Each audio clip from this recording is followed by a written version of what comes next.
numbers still increasing, hear the bugles blow. By our union we shall triumph over every foe. Hold the fort, for we are coming, Union men be strong. Side by side we battle onward, victory will come. Hold the fort, for we are coming, Union men be strong. Side by side we battle onward, victory will come. We're gonna roll, we're gonna roll, we're gonna roll the Union on. We're gonna roll, we're gonna roll, we're gonna roll the Union on. If the boss gets in the way, we're gonna Roll right over him, We're gonna roll right over him, We're gonna roll right over him, If the boss gets in the way, we're gonna roll right over him. We're gonna Roll the Union on. We're gonna roll, we're gonna roll, we're gonna roll the Union on. We're gonna roll, we're gonna roll, we're gonna roll the Union on. If the goons get in the way, we're gonna roll right over them. We're gonna roll right over them. We're gonna roll right over them. If the goons get in the way, we're gonna roll right over them. We're gonna roll The Union on. We're gonna roll, we're gonna roll, we're gonna roll the Union on. We're gonna roll, we're gonna roll, we're gonna roll the Union on. If the scabs get in the way, we're gonna roll right over them. We're gonna roll right over them. We're gonna roll right over them. If the scabs get in the way, we're gonna roll right over them. We're gonna roll the Union on. We're gonna roll, we're gonna roll, we're gonna roll the Union on. We're gonna roll, we're gonna roll, we're gonna roll the Union on. We're gonna roll, we're gonna roll, we're gonna roll the Union on.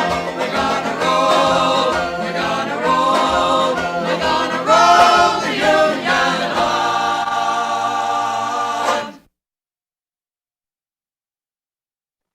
Good evening. Welcome, everyone. Welcome to our anti-bullying event tonight. I'm so happy to see so many of you here with us tonight. Before we begin our program, just a few quick Zoom housekeeping items. We will be recording the presentations only.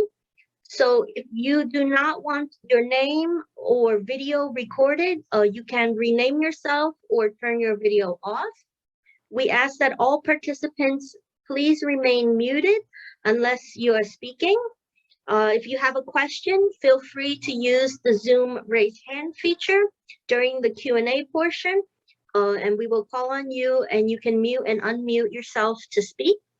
And feel free to use the chat to share useful information with your colleagues, or if you have a technical question, feel free to type it in the Zoom as well. Tonight's MC is Ms. Clara. Professor Clara Weingart is at Queensborough Community College, and she will be emceeing tonight's event. I'm going to hand it over to her. Thank you. Welcome, everyone. Thank you for coming tonight. We are all interested in talking about our contracts, including contract provisions around workplace bullying. So we've included and invited our officers and members of contract enforcement to weigh in on these issues. We will start with Andrea Vasquez, first Vice President of the PSC, who will give some history and how we got to where we are in our contract and our joint statement. Then Faye Moore, our new Interim Director of Contract Administration, will give a brief presentation of the current status regarding CUNY policy and contract articles to combat bullying, including the lack of language and lack of CUNY policies to address bullying. After Faye, Penny Lewis, PSC Secretary, and Felicia Wharton, PSC Treasurer, will address the upcoming anti-bullying campaign work. Then we want to hear from you. We need feedback, comments, stories from our membership about our contract and recommended policy changes. What are our intentions when it comes to fighting for contract language on bullying and CUNY policy? Please be concise, limit your remarks to 2 to 3 minutes so we can hear from everyone. We will use the Zoom feature to raise our hands.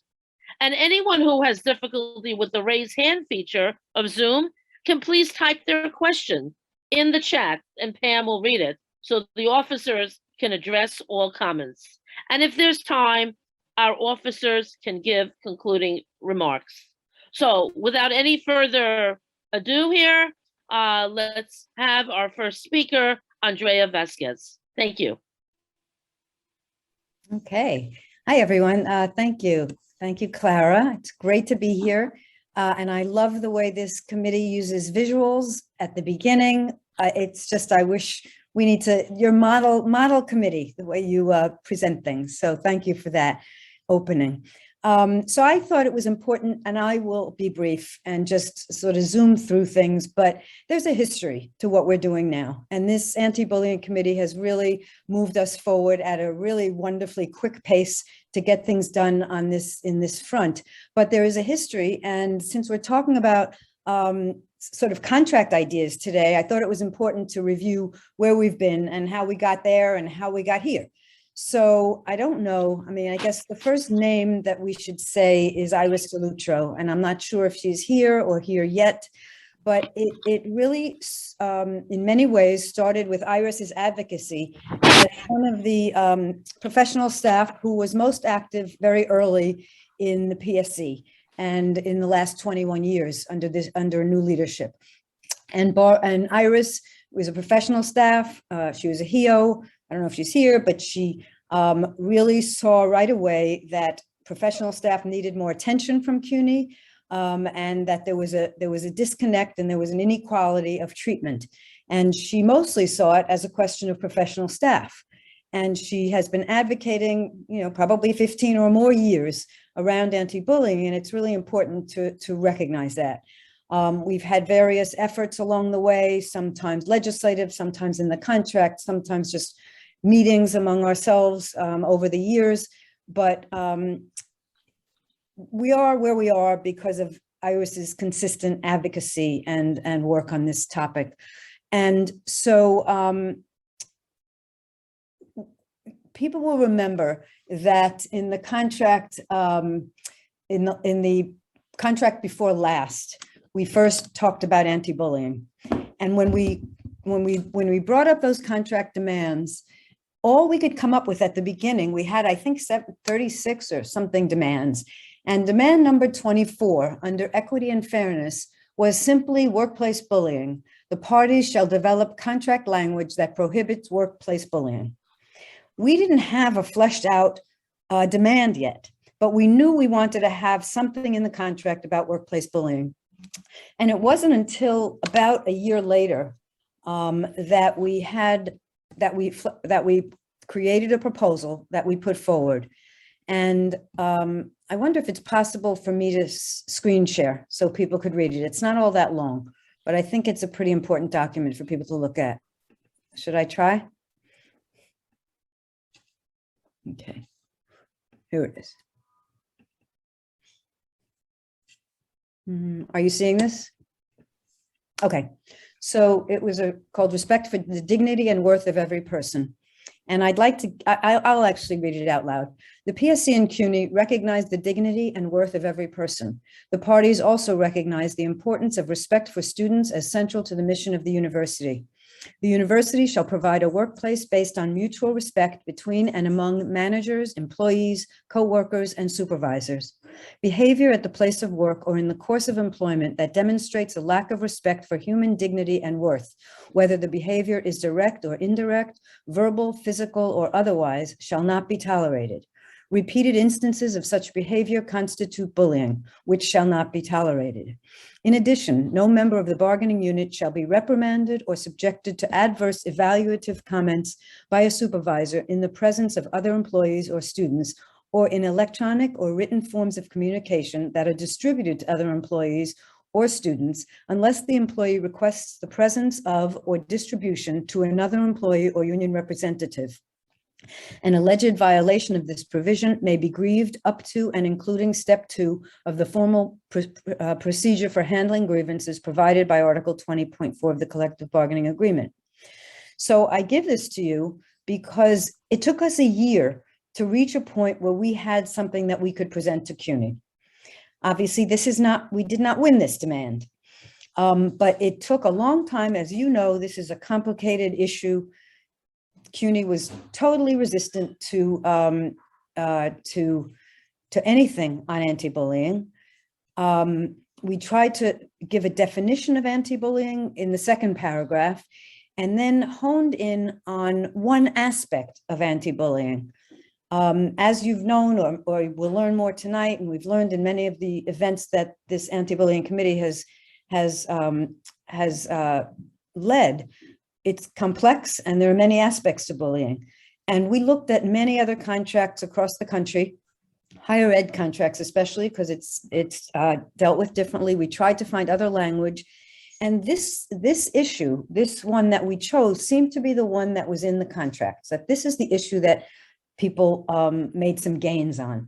So that's how and why we developed this demand.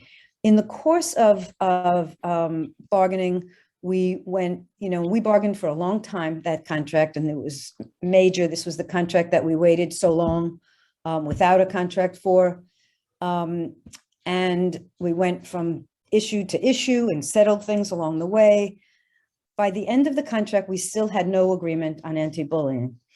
And I think I'll put it down now, but we had no agreement in the end. And quite in literally the last day or two, probably the last day, we met as a team and we agreed, and Barbara Bowen went back to CUNY and to the table and said, we will not settle a contract without something on anti-bullying. And we said that to CUNY, and let me see. And in the end, we ended up with the agreement to form the joint anti-bullying committee. That was what we ended up with. It was a disappointment in many ways, but on the other hand, it was a victory, because it was the very first time that we had any agreement from CUNY to address the issue of bullying at CUNY. It was the first time that they recognized this as a problem separate and different from what is included in the anti-violence policy that CUNY has. So it was a really important step forward for us. And after that, we had not met as a committee. We had not met with CUNY, but we decided that we really should get ourselves together on the PSC and discuss among ourselves, well, how do we envision that campaign? Right? The agreement was that we would have a joint campaign, but we obviously thought we should get our act together and talk about what we envision as a part of that campaign. And so we had various groups, so the officers were talking with a few people, and members formed an anti-bullying committee. We came together and began doing the work. And when we began feeling that we needed to actually have something done, we went back to CUNY and we said we wanted a joint statement on the commitment to anti-bullying.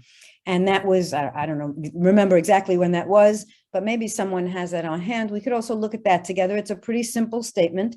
And again, everything you do with CUNY is bargaining. And we went back and forth on that simple statement because CUNY didn't want that statement to look like an acknowledgement that they were at all responsible for bullying. So it was very, carefully crafted so that, and I think it said something like, we will continue to have do work against bullying, right? And that even that is a negotiation and a compromise in what the statement should be. But what I think is so important about the work that we're doing now is we're taking it another step further and deciding amongst ourselves, what things do we want in the campaign? We're obviously doing a lot on our own as a union. on anti-bullying, but we also have a commitment with CUNY to do a joint anti-bullying campaign. So I think, and we have a contract that we're going to be bargaining starting in 2023. So there are different fronts that we work on this issue. I mean, one, we're involved in so much member education because of all the events that we're doing. Two, we have a commitment to have some kind of a campaign with CUNY on anti-bullying. And three, we have the potential of putting something more into the contract the next time around. So I think I'll leave it at that. I can answer any questions, but I just wanted to set that all up as the path to where we are now. So thank you very much, everyone. I hope that was helpful. Thank you, Andrea. That was really great. I believe the questions will be at the end. Okay. I think that's the best way. We'll all speak, and then there'll be a listening session. It'll be great to hear comments from everyone. The next person on the list is Faye Moore, who's our new interim director of central administration. Contract enforcement. Contract enforcement, that's right. Administering a union is way too big, way too big. Good evening, everyone. Good evening. I was formerly a coordinator of contract enforcement, and I spent a lot of time in the labor movement, mostly around the area of grievances. As Andrea said, we do not have direct language in our contract, in our collective bargaining agreement that speaks against bullying. However, we do have some tools that we can use. We often hear how people say, well, I'm not going to call the union because they can't do anything about it because there's no language in the contract. Or the union said there's no anti-bullying language in the contract. When a member comes to contract enforcement and they are in crisis, they've been harmed, they're being mistreated, it is up to us to think outside the box to see how we can get them some relief. So we do have in our contract Article 8, and it's short, but I'm just going to read the first paragraph.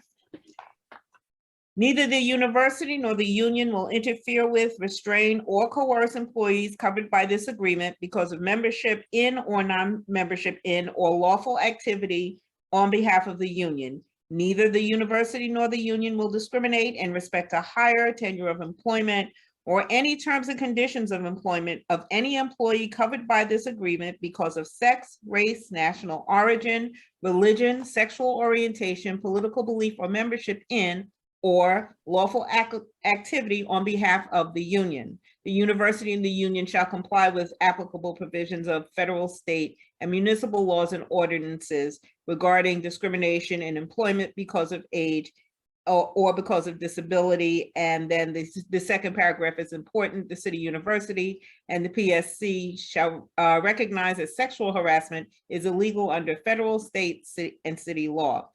They jointly resolve that sexual harassment will not be tolerated within the university. The city university will make copies of its policy against sexual harassment available at each college, including the central office. In the grievance procedure, we start at step 1, and I see Marcia Newfield, who's the grievance counselor extraordinaire on behalf of adjuncts, joining the call.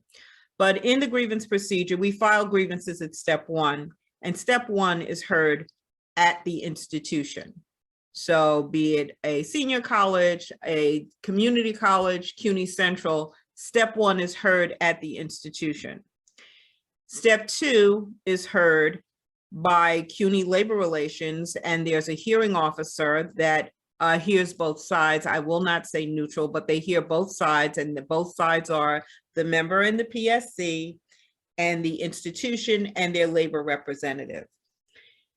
The process is long, it is arduous, and it can take a lot out of you in the amount of time that it consumes. However, it is worth the fight. It is worth the fight. So I just read to you Article 8, which prohibits discrimination on campus. There's an arbitration decision from 1985 where it sets the standard for discrimination. CUNY relies heavily on this decision because it sets the bar really, really high in proving discrimination. The problem is that the decision was written in 1985. And since 1985, there's been a Black Lives Matter movement. There's been an immigration rights movement. There's been a Me Too movement. There's been a disabilities rights movement. And CUNY has not moved along with the times in this area. So those cases where we file Article 8 are very hard to prove, but we have to keep challenging, because somewhere there's going to be an arbitrator that lives in modern times that is brave enough to say, we can no longer live by this standard. People should not have to endure discrimination or bad treatment at work or a hostile work environment because of this standard that does not reflect how we live and how we interact today. The other thing that we can do is, based on what you tell your grievance counselor, whether they be on campus or at the PSC, is we can look at the policies that CUNY has in place that are supposed to regulate workplace behavior, such as the equal opportunity and the CUNY policy on equal opportunity and non-discrimination, the CUNY policy on workplace violence, and the CUNY policy on sexual misconduct. Again, these take a lot of time, but they're worth the fight. Just like Andrea just spoke about what we wanted in our bargaining demand in the last round or the previous round of bargaining, just like they resisted then, they are prone to resist now. No one wants to admit they're running a toxic workplace. No one wants to admit that. But the job of unions is not to make people feel better about the workplace they run. The job of unions is to make sure that the people that they represent can work in an environment where they can thrive and not be subject to hostility. So however they may feel and think that we're still living in 1985 and they don't want to acknowledge that they have some workplaces that are toxic, it is our job to keep pressing. And oftentimes when we file grievances about non-discrimination or violation of an investigation under the policies I just named, members left a little dissatisfied because no one says this person is a bully. And the end result is Faye Moore was bullied by John Brown. Oh, dear. That's not the end result. And it is a little dissatisfying, but we have to grow from our victories. We have to grow from our victories. We have to constantly be in a mindset that we're going to take each victory and build on it. Now, there was, we have 4 arbitration decisions that one of our senior grievance counselors brought to my attention. They're all faculty grievances about non-reappointment, but what the arbitrators did in those, instead of going to discrimination or any of the protected classes, the arbitrators in their decisions, written in their decisions, called CUNY out for their behavior. They say, no, we can't say whether an evaluation was good or bad, but we can say whether or not it was fair. We can say if the person had no opportunity to get a fair evaluation. Where's the 4 cases I wrote? Oh, no, that's not it. In one case, I'm sorry. In one case, there was a person, here it is. In one case, there was a person whose reappointment went to the P&B, and a group of professors that were not a subcommittee of the P&B, they were kind of like an office clique that decided they would tell the P&B that this person couldn't be reappointed. That's one of the things that we endure when we're being bullied at work, people gathering or organizing themselves to complain about your behavior. direct your behavior, isolate you. Well, that's what this group of professors did to block the reappointment of this one particular faculty member. Another faculty member's non-reappointment became public information. And we all know that those proceedings in the P&B are supposed to be confidential, but his information became public information, and the arbitrator actually used the language that the whole activity of his appointment process was in the direction of personal vendetta.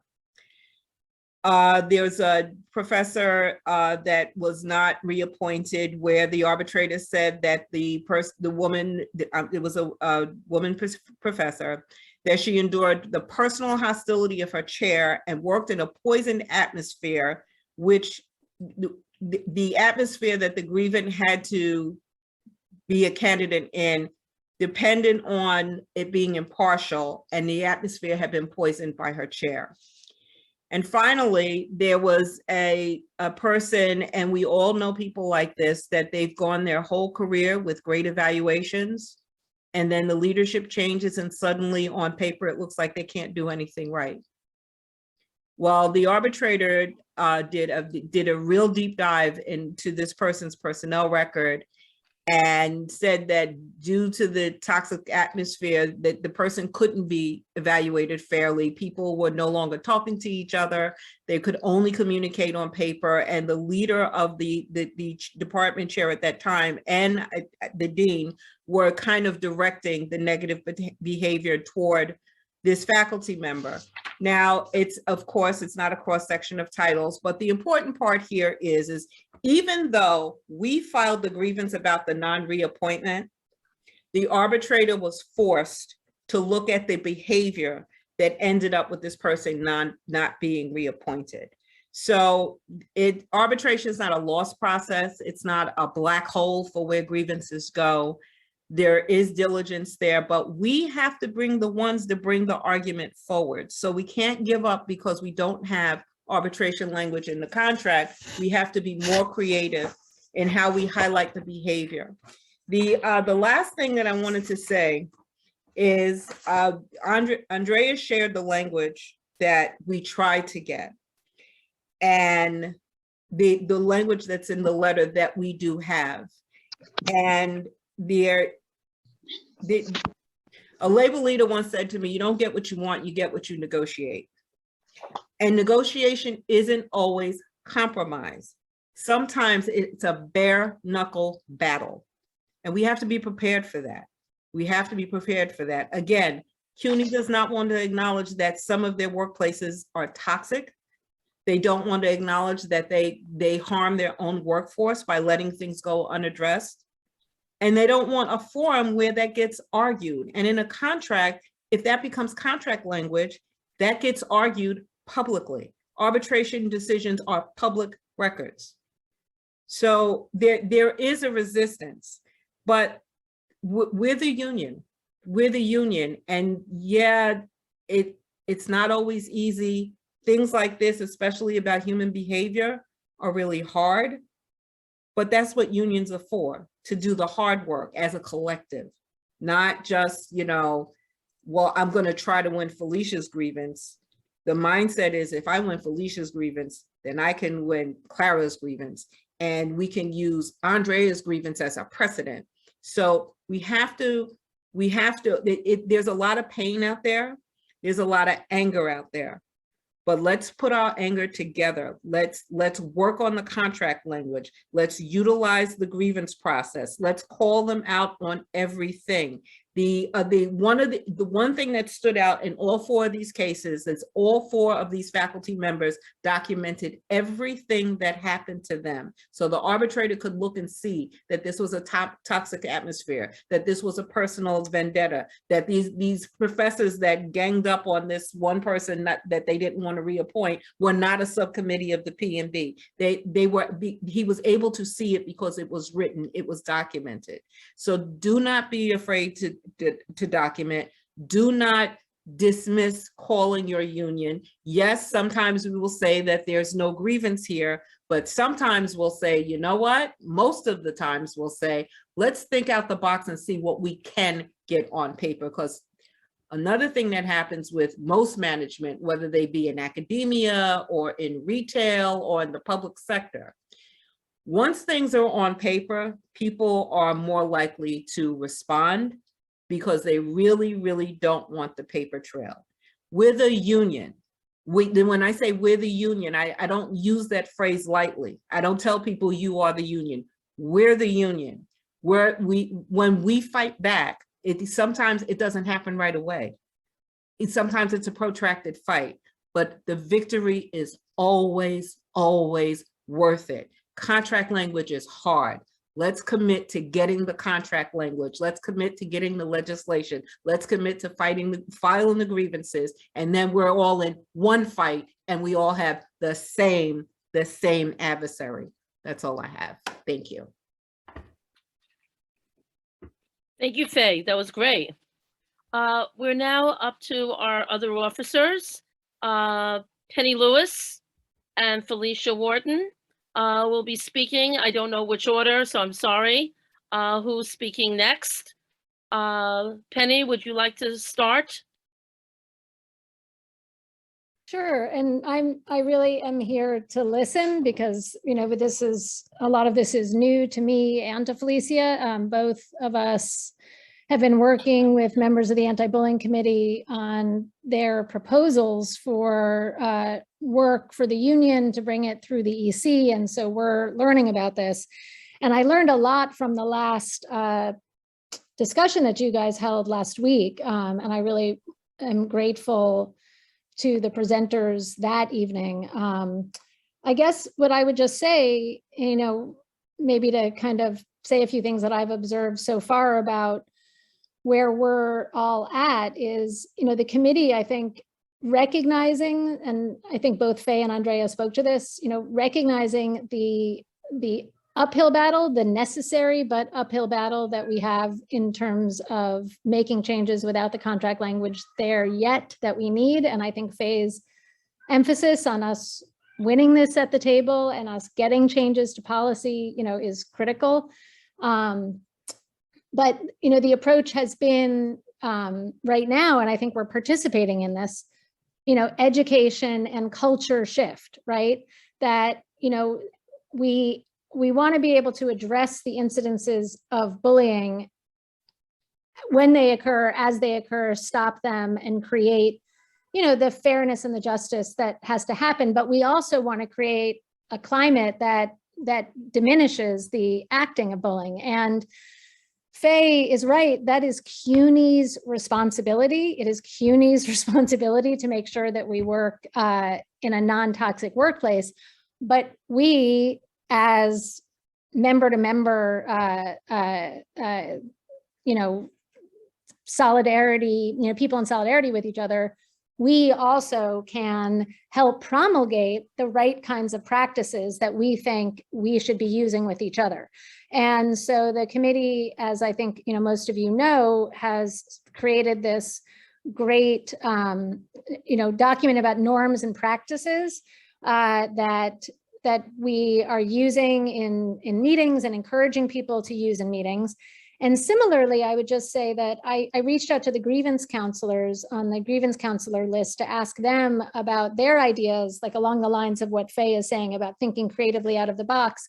And one of our great grievance counselors, John Lawrence at the College of Staten Island, had a kind of similar set of recommendations for how to mentor people in the workplace, right? That, you know, like in a sense, like how to be a good boss. And so that's something that I'm going to be bringing back to the committee as another part of this kind of possible education campaign, because, you know, we can learn from each other to decrease the toxicity in our workplace. And the last thing I would just say, and this is, I mean, maybe this is more for discussion, but one of the things that Nikki McDaniel spoke about last week about the kind of conditions that give rise to bullying, you know, she underlined austerity. She underlined, you know, and in CUNY, the racial austerity in our workplace, the fact that it is an underfunded institution, that it is underfunded in targeted ways that have to do with the Black and Brown and immigrant students that we teach, is targeted within the university about the race and gender of the people who teach in different positions. And that austerity itself is productive of toxicity. Like she showed us how, when the working conditions are down, everybody is made more tense, is made more competitive, is made, not by necessity, but structurally encouraged to have a much harder time at work.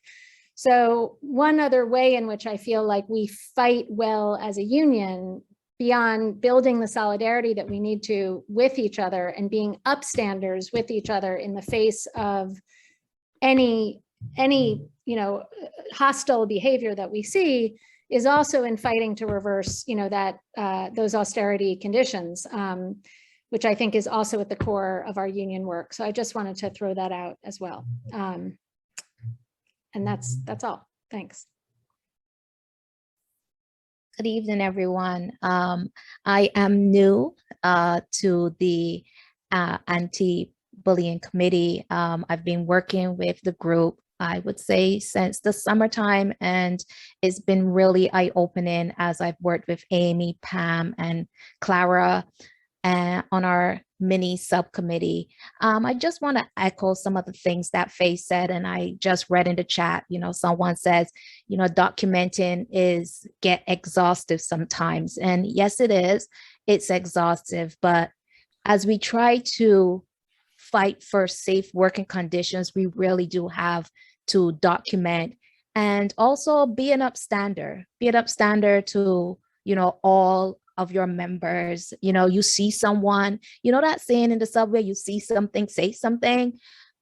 If you see someone being bullied, and I know that this group is going to have some upstander training because not everyone knows how to be an upstander. And sometimes you have to be trained to help out your fellow colleague, because being bullied is very emotional, mental, and we all know when you're mentally tired, it's worse than physical tiredness.